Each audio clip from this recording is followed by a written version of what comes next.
Good morning. For those of you who haven't met me, my name is Amber Edstrom Tracy, and I am your new school psychologist. The principal has tasked me with giving a little presentation on how I would like to advocate for leadership on campus. As a school psychologist, I will often take a leadership role in certain situations. However, I would like to talk more importantly about teamwork and collaboration.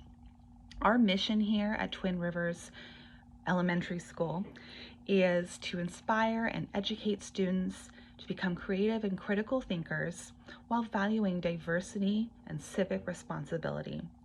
We want to pave the way for our children to become caring and responsible citizens while providing a culturally sensitive and nurturing environment that fosters relationships with families in the community.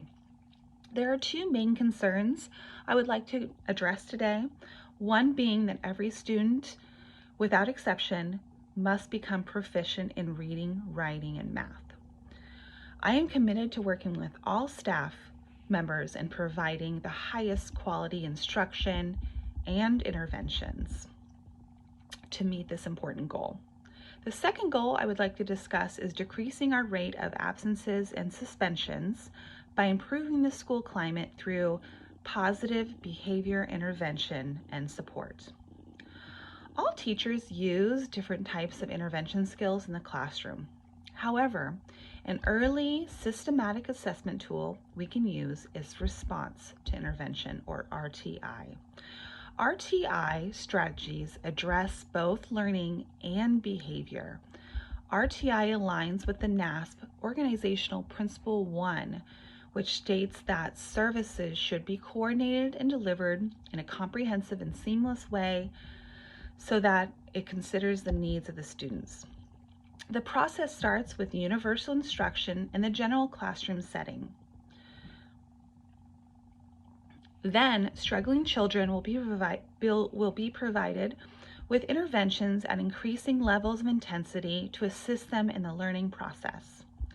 RTI seeks to promote academic success through universal screening, early intervention, and increasingly intensive research-based instruction or interventions for children who continue to have difficulty. These services will be available to all students, and these interventions will be planned and delivered in a deliberate way. To help you picture RTI, think of the RTI framework as a pyramid.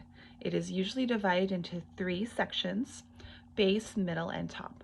Movement between sections is determined by a student's response to certain interventions. About 80% of students fall into the base section of the pyramid, which is when most commonly used teaching strategies and interventions are found in this base pyramid. This section is called Tier 1, or the primary level of prevention. Tier 2, or the secondary level of prevention, is the middle section of the pyramid. Here, the interventions become more intensive because the students are considered to be at a greater risk. About 15% of students will fall into this tier.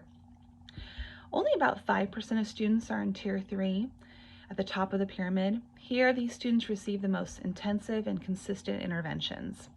Although these students may be in special education programs, not all of them will be. The response to intervention also aligns with NASP Domain 1, data-based decision making. To quote from Domain 1, as a school psychologist, I will collaborate with other members of an interdisciplinary team to conduct assessments to determine students' needs for services, including eligibility for special education, and to provide information relevant to the development of individual service plans. Response to intervention is a multi-tiered approach, as we saw with the pyramid model, and it helps to early identify and support students with learning and behavioral needs. Using the professional practices from Domain 1, I, as a school psychologist, can provide support to classroom teachers in the manner of collecting and analyzing data from the universal screening method and progress monitoring data to assist in decision-making regarding the instructional, behavioral, and social emotional growth of the student. RTI is an important tool for early intervention, and it also gives me, as a school psychologist, a chance to collaborate with teachers and other support staff to solve problems early on.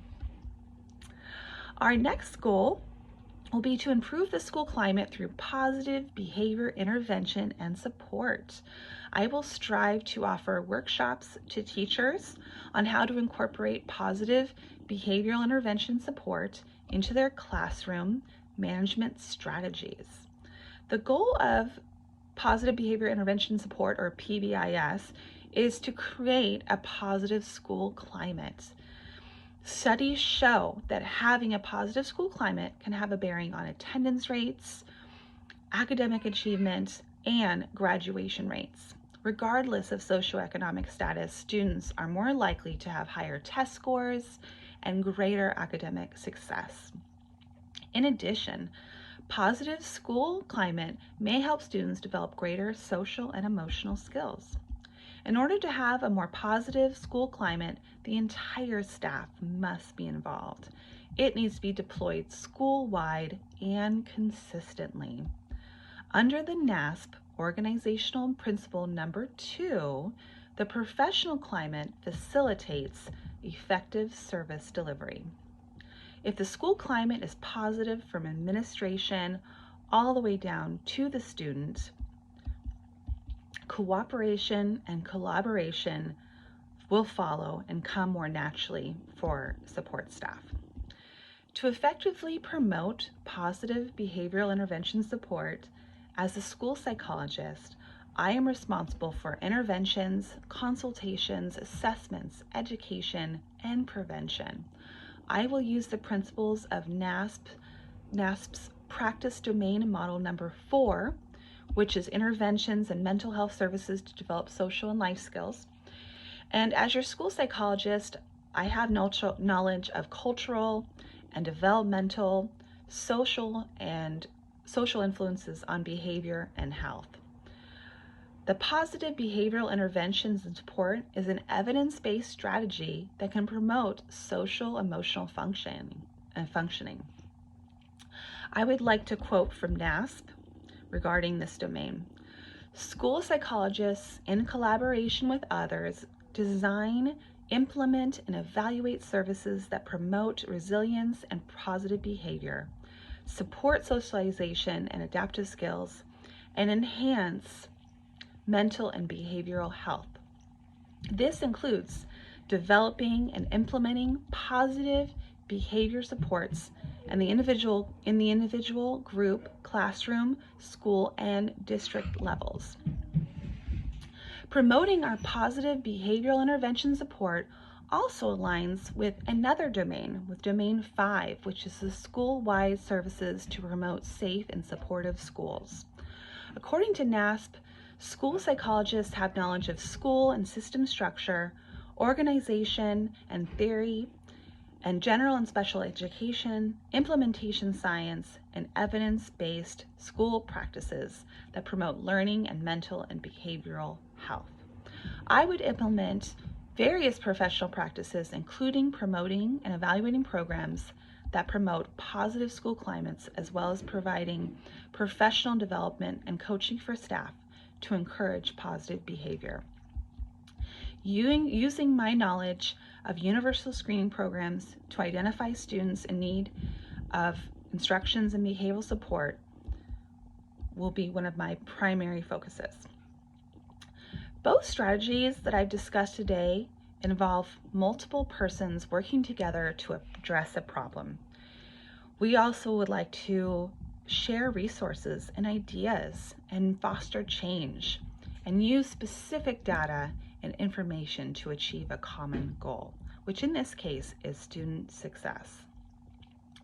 Consultation and collaboration are closely related processes that provide me, as your school psychologist, an opportunity to engage in and build cooperative relationships.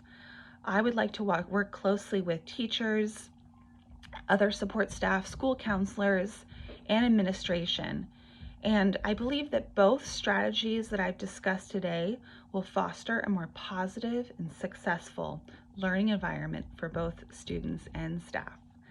Thank you so much for having me today, and I look forward to working with you all and collaborating and cooperating, and I will see you soon. Thank you.